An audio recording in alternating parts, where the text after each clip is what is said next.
Hello everyone, afternoon. It's now about 2 p.m. here where I am. And today I woke up and I was thinking, where should I go today? It's like let's take a walk. I wanted to always choose places where, it's special and where, I can visit, and also do this recording. And here I am in this very special place. Today I've actually decided to bring us to the Johor Battery on 27 Cosford Road. That's somewhere, I believe that we are somewhere near the airport because I can really hear planes taking off and landing, just ahead of me. Well, just take a look at the place.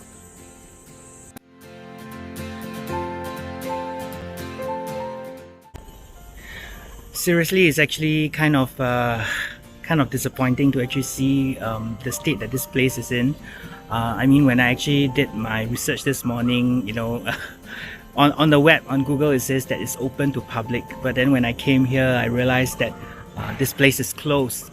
Well, I guess COVID has taken another victim, right? I mean, another business went out, and but what was really more surprising to me is as I was actually looking for this place as I was cycling here, right, I actually passed by an area where there was a stench. There was a kind of like a lot of old things being actually placed around, and it seems like it's just not being taken care of, so it's kind of like the stench of things going bad and all these kind of things. And much to my horror, actually, that stench was actually coming from the Johor Battery itself. You will see in some of the video, maybe the footage later, how you can actually see things being just left there, just garbage and all that. Well, today we are actually here at the Johor Battery. I understand that this is actually kind of like a replica of the defenses that the British has actually put up during the Second World War, kind of like as a strategy to protect the island. So there are a few, I understand at at Labrador area and a few other different areas, and this is the one that is actually in the east. While this is actually kind of like a war site, or rather a World War II heritage site, it's kind of really disappointing to see the state it's in, and I would have thought that the business and the I would thought the business and the heritage site would actually be separate, but it seems like it's closed down.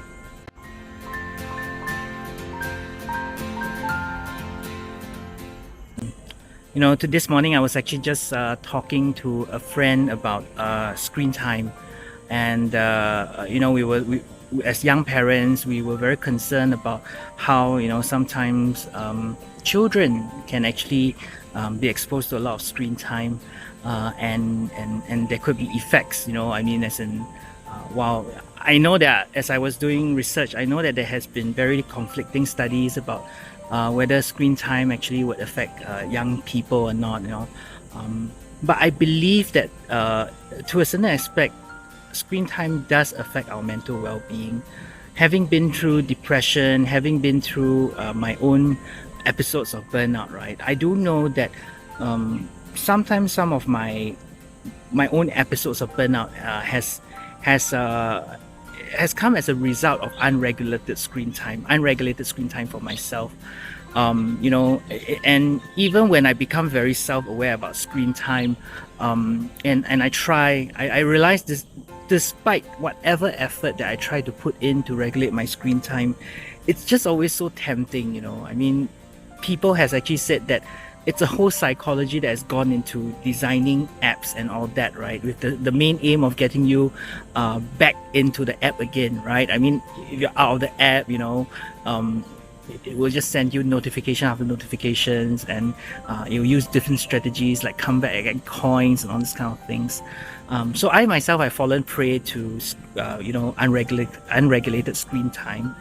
And what about if that happens to adult, right? Then the question is, then what about our children, right?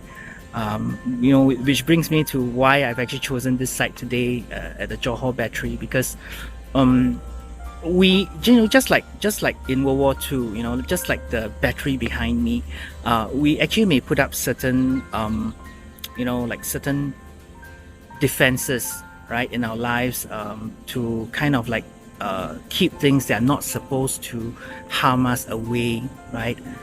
But sometimes, do we put up the defenses? When I think about it, do we put up our defenses in the right places, right? Are we, for example, very, very careful with our own screen time, for example, with how much we use our screens, our TV, our TV, our handphones, our computers and laptops? I mean, when you actually think about it, right, work, the primary means of work actually comes through our screens, right, through emails and all that, and how screens can sometimes keep us so sucked into this alternative world.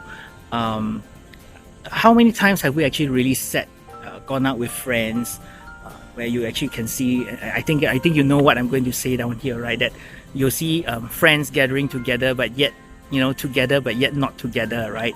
All of them are actually on their phones and just messaging, and so in a way they are there, supposing to build relationships, but they are also not there, because in a way they are building relationships with people who are actually in through an alternative world. So are we guarding ourselves with regards to that? I remember reading from the Bible, from 1 Corinthians chapter 6 verse 12, and it says that everything is lawful, but not everything is helpful, and everything is lawful, but I will not be dominated by everything. I think the important thing to say down here is that while we can be legalistic about it and says, so what did the Bible say about it, right? Did the Bible say anything about handphones, that I can't use my handphones? Well, the Bible didn't say about it, but the Bible is clear about one thing, that not everything is helpful. Not everything is helpful in helping you to build your life. Not everything is helpful, especially things that can actually dominate you. So as we think about it ourselves, as we think about it in our own mental resilience, right, our own mental resilience journey, and even for if we are parents, even for our children, are we really modeling what is really mental resilience? Are we really being present, for example, with people who we care for?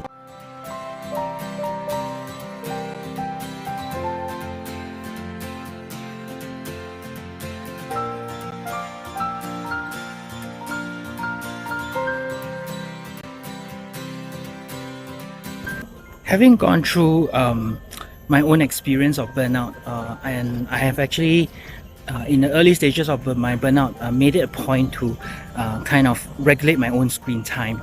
And there are really a lot of strategies that you can actually look into. I mean, for me, some of the strategies that I kind of use include, installing an app to limit my screen time.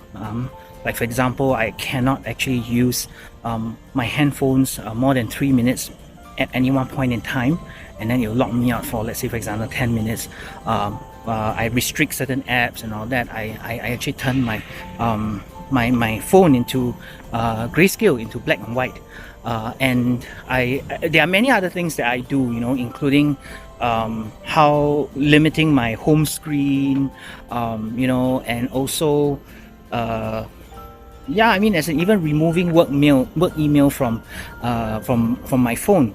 Now, these are just some simple strategies that I use to actually help me to manage my own screen time, and I believe that as you actually think about what really would work for you, maybe you could actually sit down one day and have kind of like a digital detox, and really think about how are you using your phones. Yeah, I mean, get certain awareness, like for example, how many notifications are you really getting in a day? There are apps to actually help you do that. Well, I guess we come to the end of yet another episode of Let's Take a Walk, and I really hope that today's episode has really blessed you and encouraged us to really take stock of our own mental health and also our own screen time. With the main spirit behind it being to really build our own mental well-being, and also to really spend time with our loved ones, to really be there when we are there. So signing off for today, and have a great weekend ahead, and till we meet again. Bye.